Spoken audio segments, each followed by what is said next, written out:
This podcast could potentially have adult language, adult themes, definitely drinking, and possibly the possibility of sexual content. Listener discretion is advised.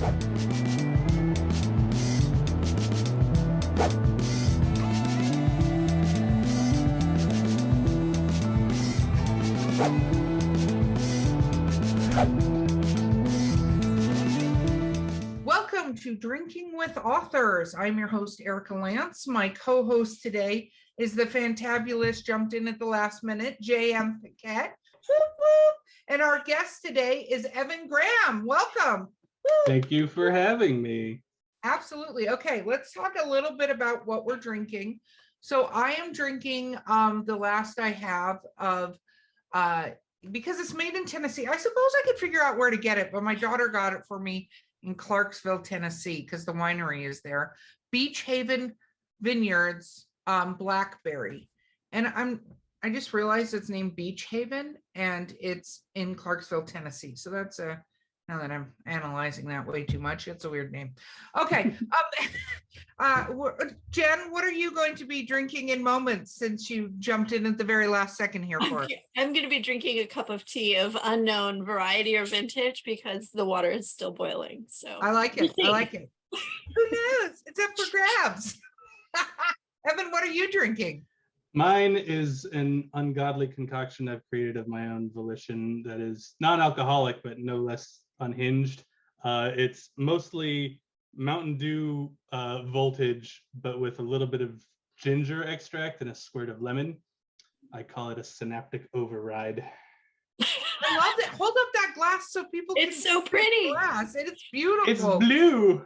And I love the fact that you somehow tried to make Mountain Dew like healthy in some way. It feels like real fruit in it.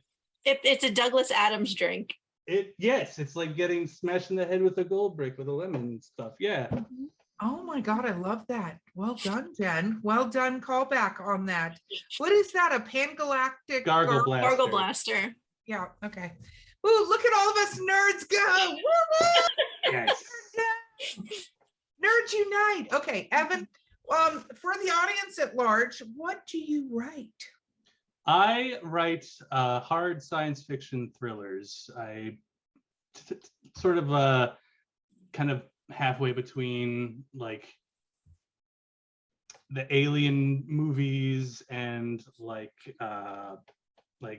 2001: A Space Odyssey. I like to say, kind of like in that vein of like dark and scary, but also kind of focusing on like the mystery and the intrigue of the unknown. That's my whole shtick. My novel, Tantalus Depths, came out last September. That's my debut novel, but I've also written 4, soon to be 5 short stories in a series that's called The Calling Void. It's an anthology series that all kind of has that same kind of dark, hard sci-fi tone to it. So I like it. Do all your stories take place in the same world? Like, is there, some sort of overall command structure and then you do the exploratory teams? Is that how you? Kind of. It all takes place in the same universe. Okay. So it's like, it shares the same world building. It's set in kind of a middling to far off future of like roughly about 150 years into our future. There was a big cataclysm that basically happened called the Corsica event. That's one of the like prime things that happens in the history of the series, that happens towards the end of the 21st century, where a AI goes rogue and the singularity occurs and it starts to self-evolve and it becomes basically a machine god, and part of its evolution is like this global cataclysm and it takes us decades to recover from it. So that's kind of the backdrop for my story. Like, we kind of rebuild from that to a degree. We get new technologies from reverse engineering the constructs that this rogue AI built, and that's how we're able to like travel faster than light, go to different planets and stuff. So it follows different stories of different characters as they kind of venture out into this world. You have different stories set on different planets with different casts of characters, but there's like common references, like pretty much all of them reference the Corsica event at some point. Several planets are referenced, but kind of my goal for the whole series is that you can jump into it anywhere you want and not be missing anything. So if you decide you only want to read like one or two of them, you can.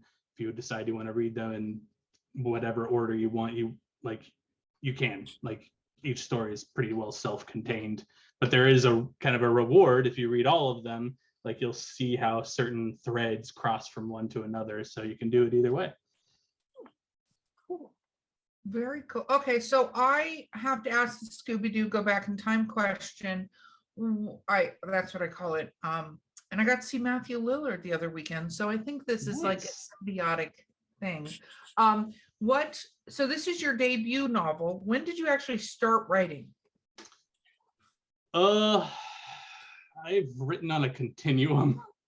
I started writing, if you want to call it that, when I was a kid. Like, oh no, we call it that. Our yeah, creative juices begin somewhere. So I desire for those stories to never be read by anyone, but I've been writing pretty consistently since I was 13, 14 years old. And like I've definitely like built on my past, but Tantalus Depths was something I started writing in my senior year of college. So that was a long time ago. That was the first time I wrote anything that I felt deserved to be actually published.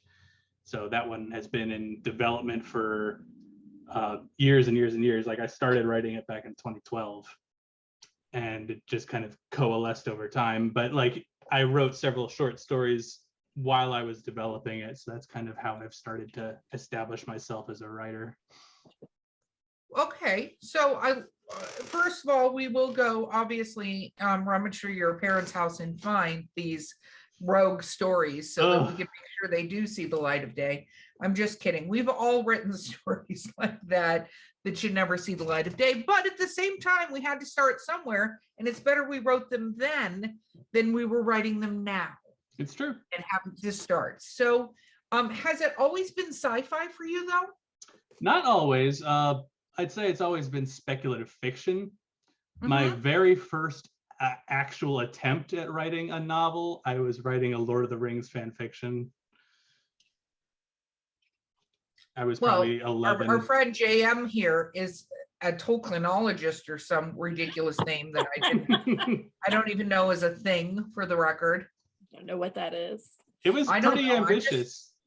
It was about like a pair of spider hunting mercenaries who worked for Thranduil, killing spiders in Mirkwood Forest, and it involved them tracing down Ungoliant, who had revived in the southern lands. So I incorporated some Silmarillion stuff in there too. Yes, love it. That's fantastic. I like it.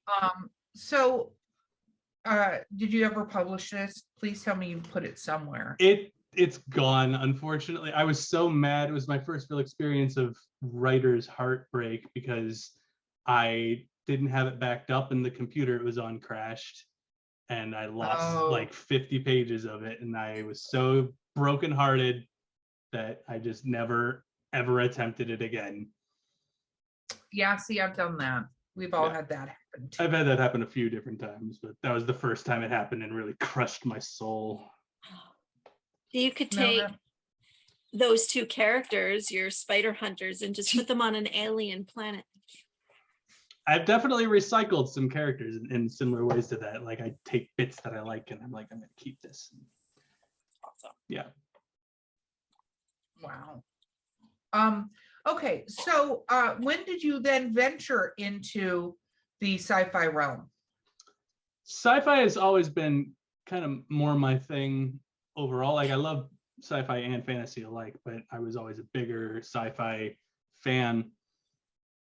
I got my start actually with comic books, where I would write comic books with my dad, and they were pretty much always Star Wars comic books. And like originally, like it started, I just wanted to draw pictures because I just was really into drawing at that time.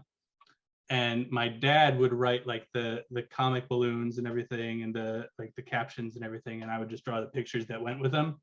I think eventually he just got tired of doing that, because he was like, why don't you try writing your own and then drawing the pictures? So I started doing that. And then I kept doing that for a while. And then eventually my dad was like, why don't you try writing something that's not Star Wars? And I was like, oh, okay. So then I started doing not Star Wars comics, which were very Star Wars, just without actual Star Wars content. Okay. Stylistically and everything, it was very Star Wars-esque. But that was how I started gradually kind of weaning myself off of writing fan fiction and writing original fiction. And eventually I started writing without needing there to be pictures associated with it, which is, I mean, comics are a perfectly legitimate art form and form of literature, but I eventually realized there were things I could do better in long form text. And that's kind of where I just ended up. Very cool. Okay, so when did you write your first novel? Like, was this a pandemic novel? It was not. It was actually, Tantalus Depths was originally a class assignment. It started off as just a basic creative writing assignment. It was just supposed to be write, I don't know, probably like a dozen pages of a story idea from a character whose point of view is unlike your own. And so that was kind of where I got the idea to write a story where the protagonist was a woman, because I wanted to explore a different point of view for that assignment. And then I liked the idea I had for that so much that I used it again as the like big final project for that creative writing class. And I got pretty far into it. Like, it had to be like a short story for that assignment, or like the first couple chapters of a book. And I originally wanted it to be a short story, but as I went on, it became very clear that it was going to end up being a full novel, and it was just going to be the first few chapters of it. And so I got a few chapters into it, and the class ended. I got my grade for it. It was a pretty good grade, as I remember, but the book wasn't done, and it just sat there for a while because I had more ideas for it. I really wanted to finish it, but I lost motivation when there wasn't a grade attached to it. And then like 2 years later, during my final, like my senior year of college, in order to fulfill my writing minor, I had to do like an independent study kind of a thing where I just wrote a book. And I met with the same professor, Dr. Bowles, who helped me in that first creative writing class. I was like, what if I finish this book for my senior project? And she was like, let's do it. And we did. And I have to give her credit, because she was the one who told me I should go about publishing it, and I eventually did. So how did you publish it? I found my publisher, Inkshares, in 2016. They were doing a contest with Geek and Sundry. And it was basically their whole publishing model is kind of a crowdfunding based model. Like, if you like set your book up, you have like a page on the website for your book and everything like that, and you launch a campaign for it, and then you sell pre-orders of it. Okay. And if you get 750 pre-orders, they give you the publishing deal. That's kind of how they do quality control rather than working with literary agents. It's like, if you can generate this much interest in a book, it's worth publishing. So I joined that contest where it was supposed to be like the top three finalists would just get the publishing deal, whether they had 750 pre-orders or not. And I came in 5th place. So I didn't get it in the contest. But by that point, I'd come far enough. I was like, I'm just going to go the rest of the way. And I did. Wow. Very cool. Very, very cool. Are they the ones publishing your short stories as well? They are not, although my short stories are published through a collective, kind of a publishing group of authors who work together to publish and promote our work. And it's called Writing Block, Block with a BLOC. And most of us met through that publishing process with Inkshares.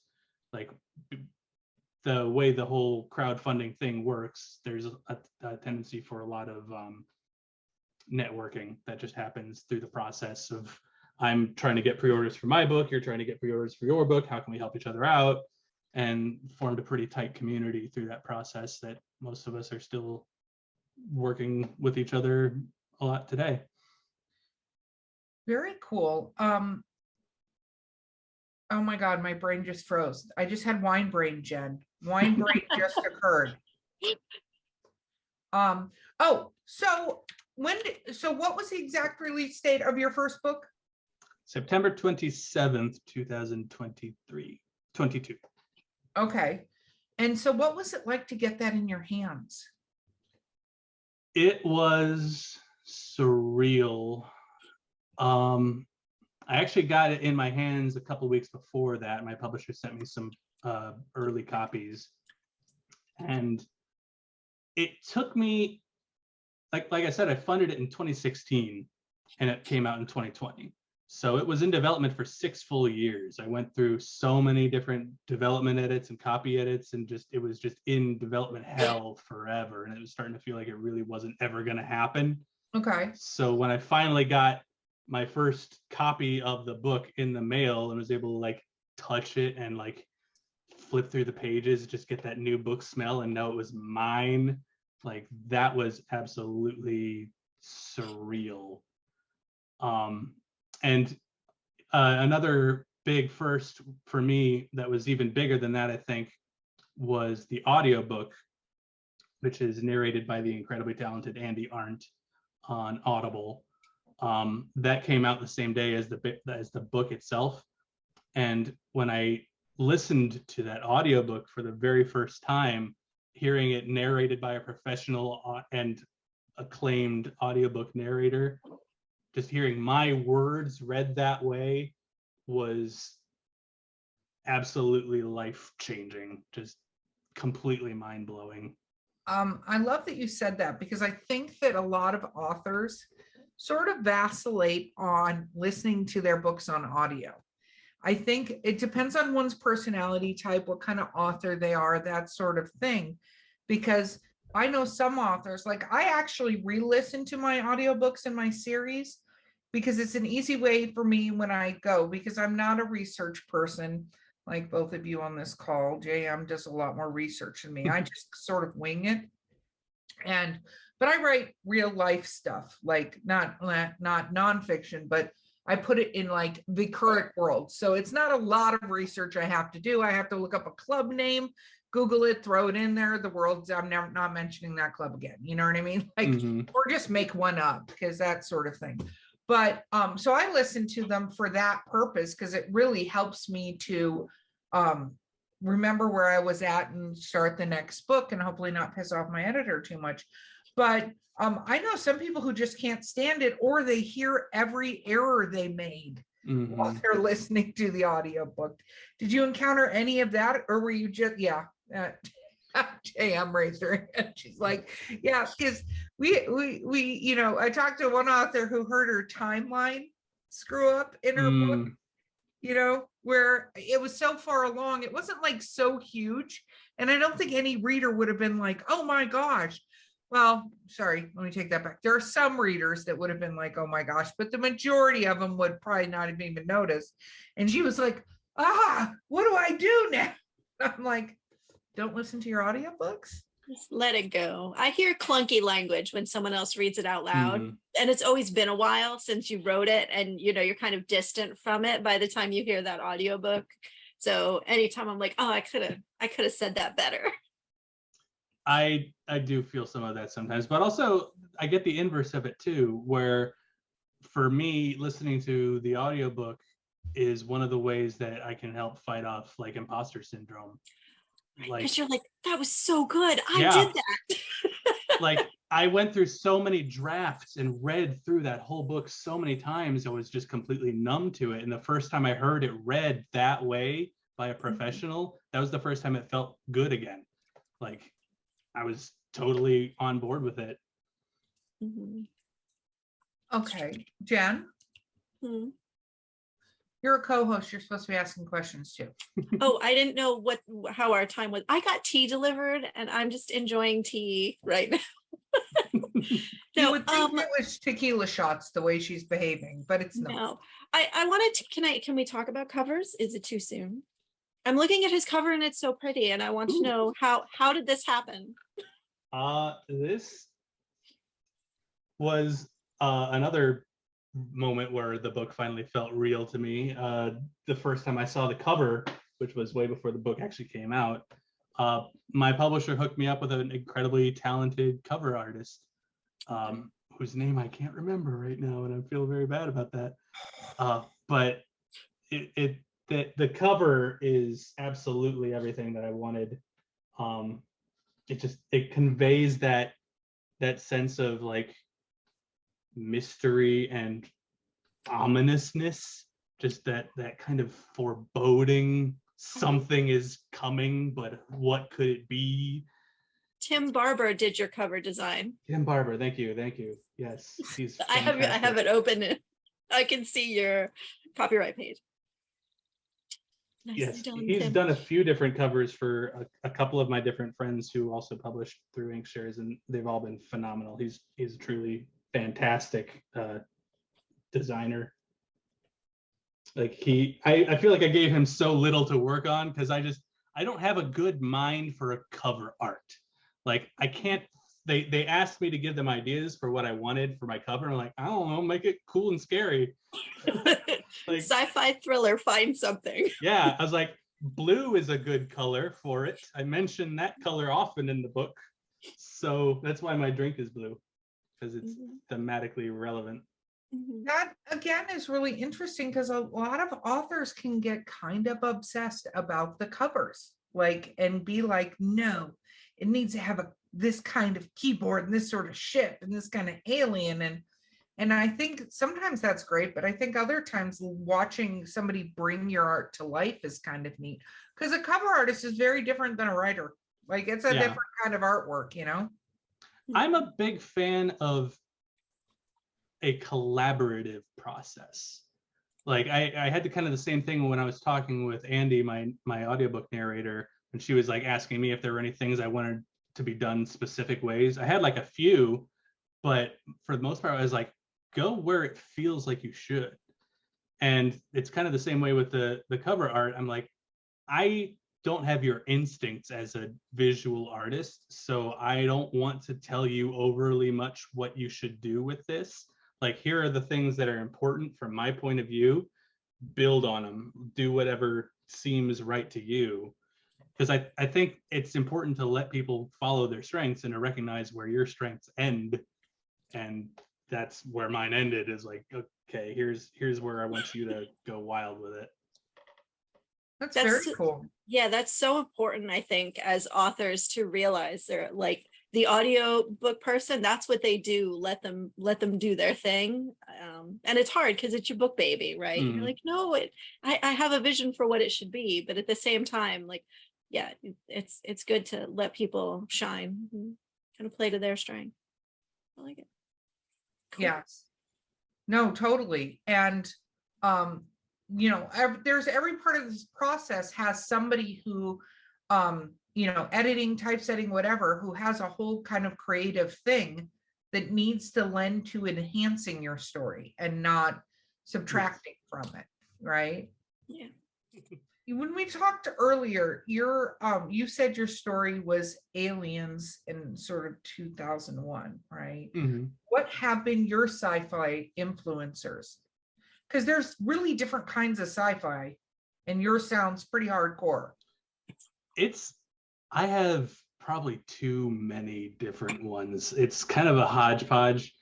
Okay. There's a lot of Arthur C. Clarke in this book. It's kind of that old school style of like exploration focused sci-fi that we don't tend to see as often these days.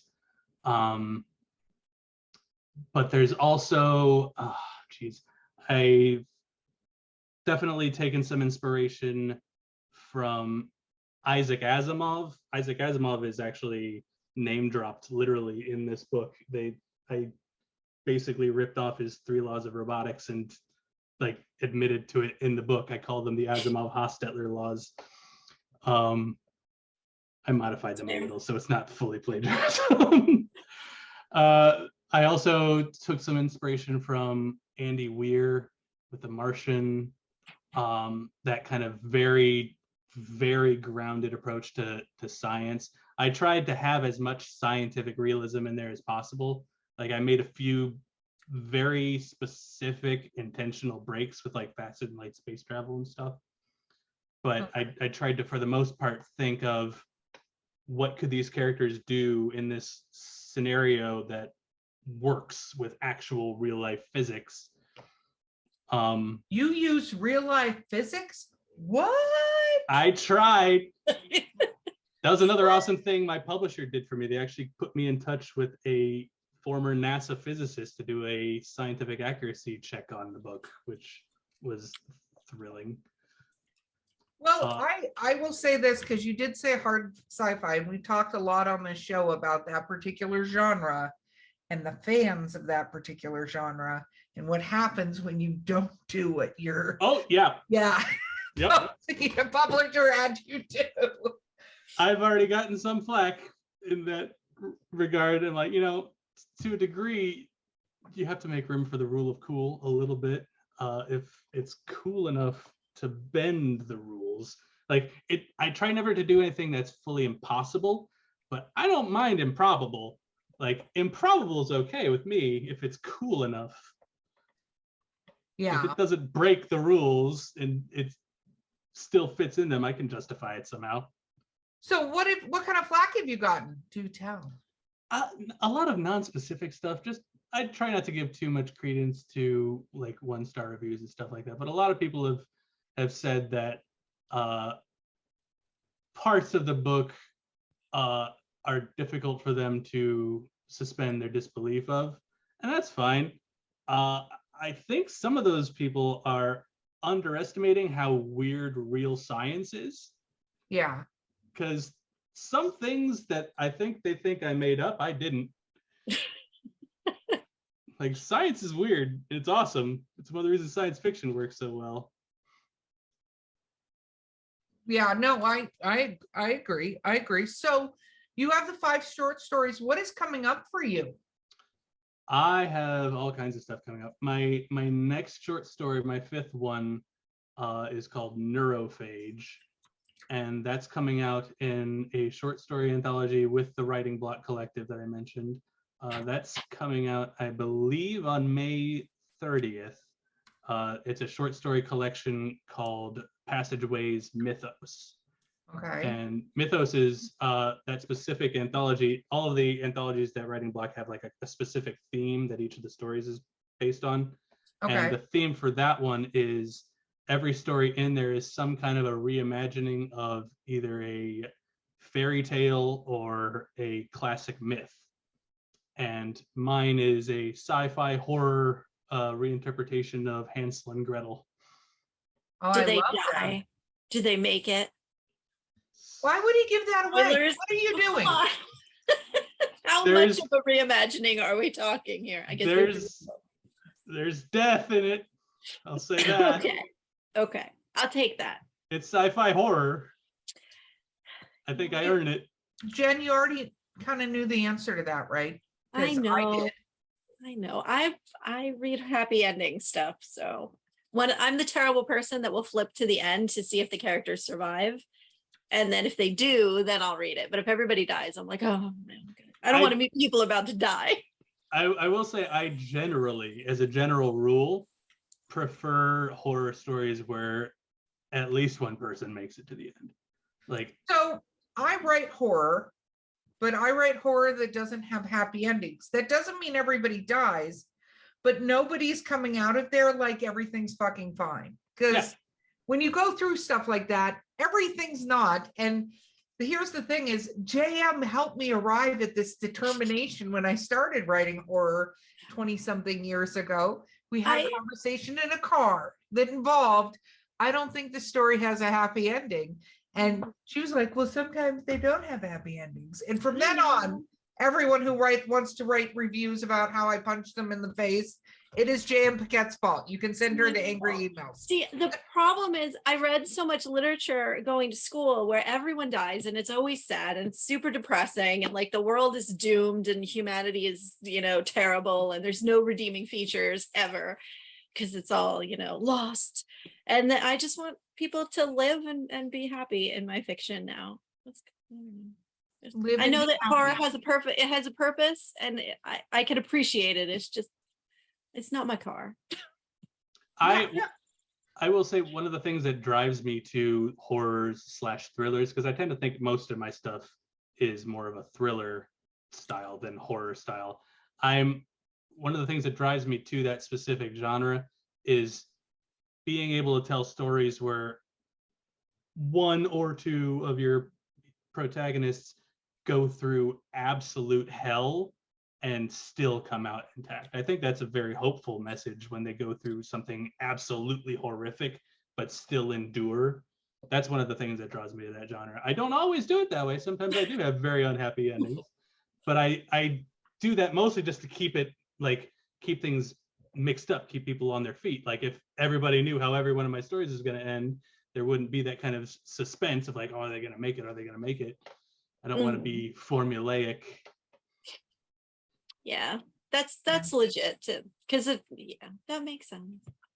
I should give more horror a chance. No, what's funny though? You read Stephen King, so I do. And he likes to kill people, but that's I don't know. I think I read Stephen King because it's just something I do. Like my whole life I read Stephen King, so it's just something that like, oh, okay, but I just know this one's gonna end badly, probably. Do you ever get disappointed like you? So for the record, Evan, R.A. Salvatore did this to her. So if you're wondering who is responsible for doing this to her, it is R.A. Salvatore. So no, that tracks. Mm-hmm. Right. Yeah. When he killed O'Brien, I was done. Yeah. Done. That was the lamest death ever. So now I don't want to go through that again. I get it.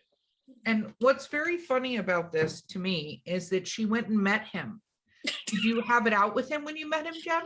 No, he told me all about his new story, and he was very nice and friendly, and we had a very lovely 2-minute conversation about the characters and how they were all, his newest book that he was working on was like the kid of the previous characters, and so we talked a lot about that. So he was very nice. I didn't tell him that he ruined happy endings for me, or not ruined. Forever you didn't say that?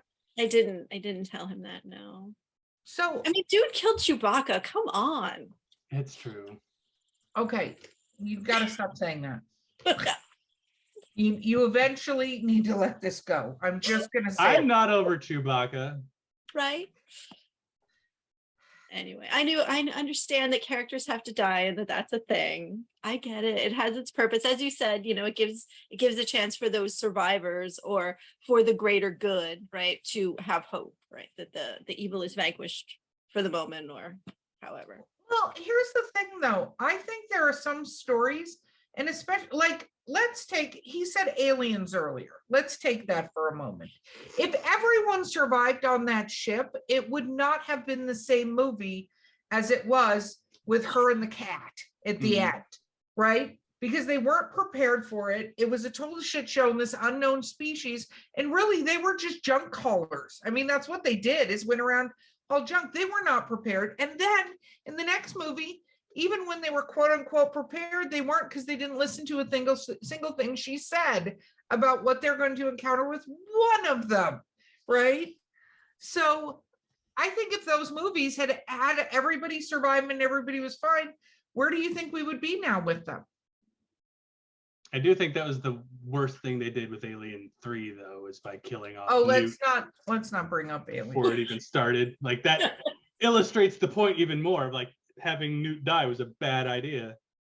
Well, that whole thing was, I hope Sigourney Weaver regrets that. I enjoy Sigourney Weaver, but she was the one that kind of went to them and said that she thought she didn't want to do anything with guns. So they had to come up with a whole entire thing that didn't involve guns. just in case anyone's wondering what happened there. So that was terrible. Anyway, okay, moving back. So what is your next book? Are you writing another one in this particular series? I am. My next book that I'm working on right now is called Proteus, and it is set in the same series. It's totally different plot line with totally different characters, like everything else in there. It's also technically a science fiction adaptation of Richard III. So that's complicated. That's amazing. I was Thank going to you. say, Jen, I know you have comments. I'm just thinking of how you could do that. That's really cool. It's so the main character is basically my Richard III, and he's, instead of being a hunchback with a withered arm, he's a cyborg with a robotic arm, and he's instead of being a noble, a royal, someone who's trying to work his way up to the throne, he's a war veteran who is basically trying to take over this ship. The whole story takes place on this massive multi-generational colony ship where half of the crew has committed mutiny and they're trying to turn the ship around, and he's on the loyalist side of it, and he's trying to keep the ship on target. So there's the whole conflict is basically him trying to keep the mission going straight, because when they arrive at the destination, he's supposed to be the leader of this new colony, and he doesn't want that taken from him. So there's a lot of complex stuff going on in it. There's multiple point of view characters. I'm expanding some of the roles from the original play and combining them, flipping them. I'm enhancing my Richmond character. She's a woman. She was previously part of his detachment in the military, and she kind of represents the good side of what a soldier should be as a peacekeeper, where he is the bad side of a soldier as a warmonger. And so she's kind of his bright mirror. Lots of stuff like that. There's a whole lot going on. I'm doing all kinds of complex literary stuff with it. So your first book was AI. Was that inspired by something else? Like, why AI? Well, it's the whole series, I call it the Calling Void, because that it's taken directly from a specific phrase. In French, it's called l'appel du vide, which literally means the call of the void. And it's that term for when you're sitting on a high place and you look down and you get that instant thought of, I should jump. And I'm kind of transposing that to our view of like space travel, of space is a bad place for people to be. It wants to kill you. It's not inhabitable. It's the most uninhabitable place in the world, but we want to go there. And there's that mystery of what will happen if I go out here? What will happen if I do this? And we know we shouldn't, but we want to.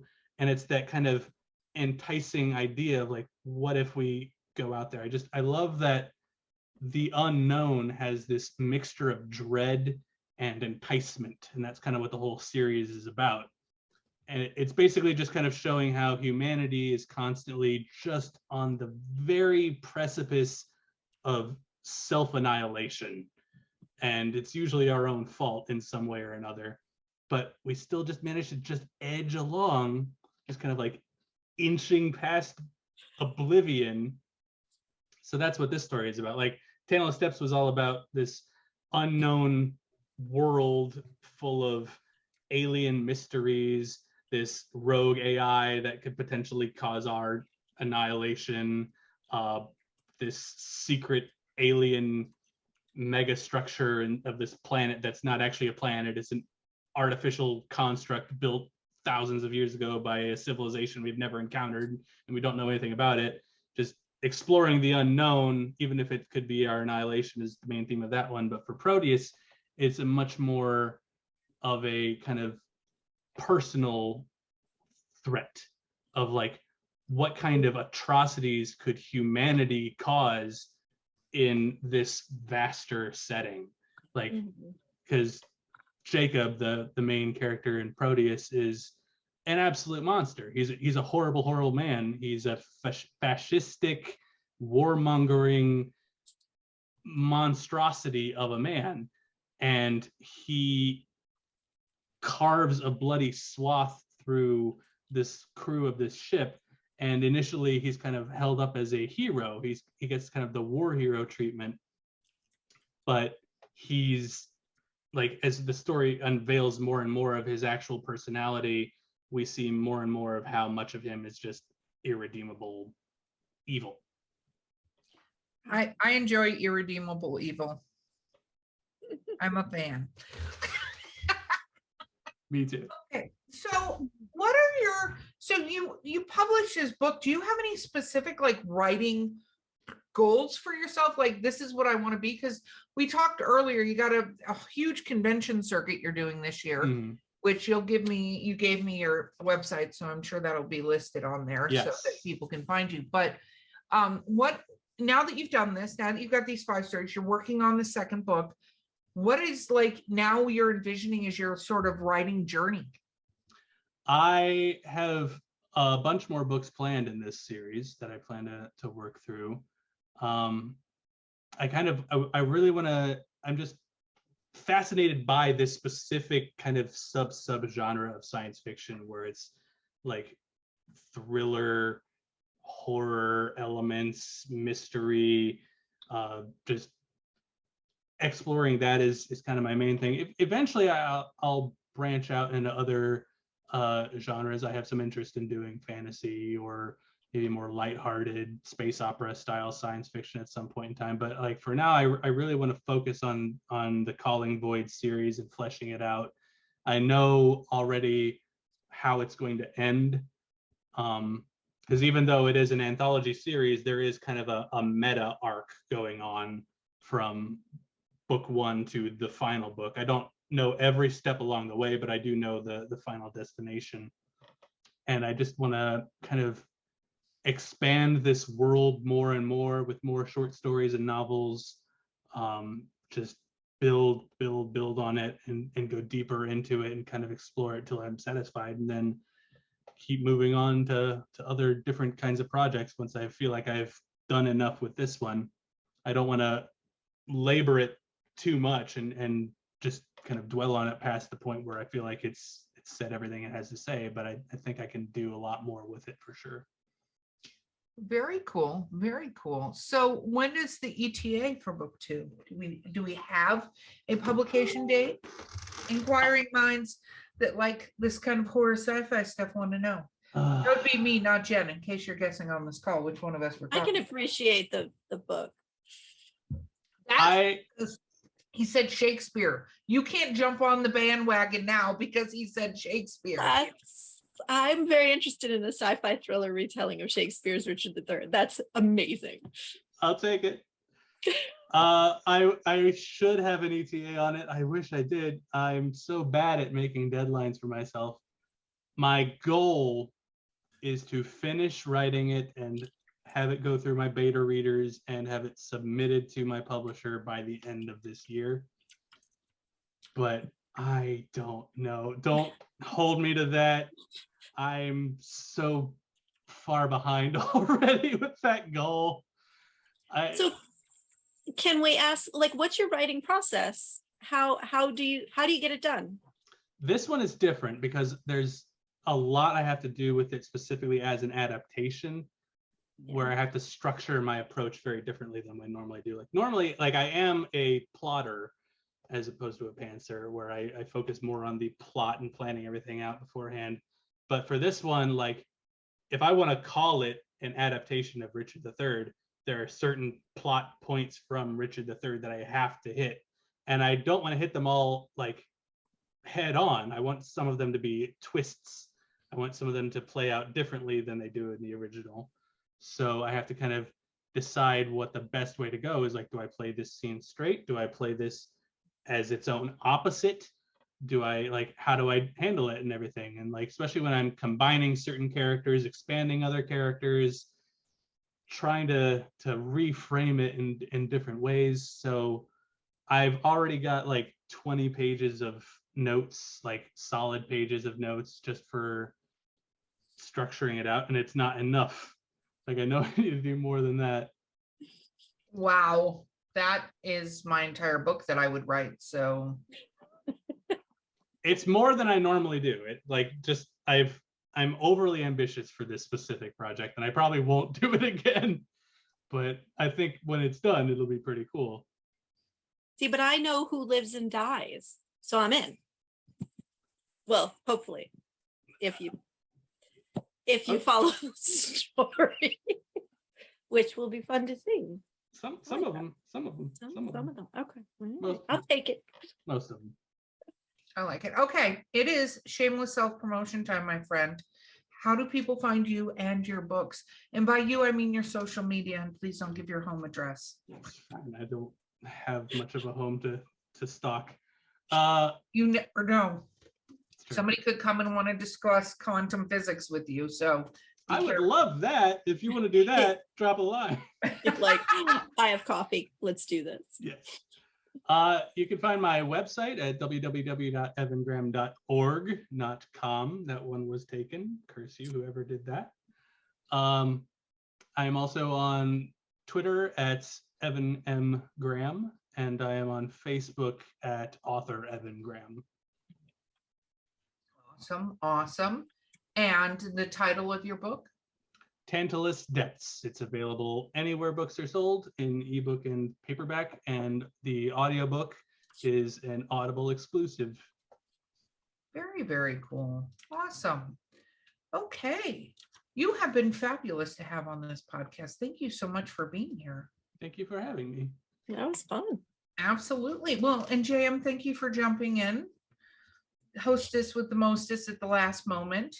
Guys, this has been Drinking with Authors. Please do not forget to like, subscribe, review, share, tell all your friends about it. Drunk History with Authors. And we will see you next time.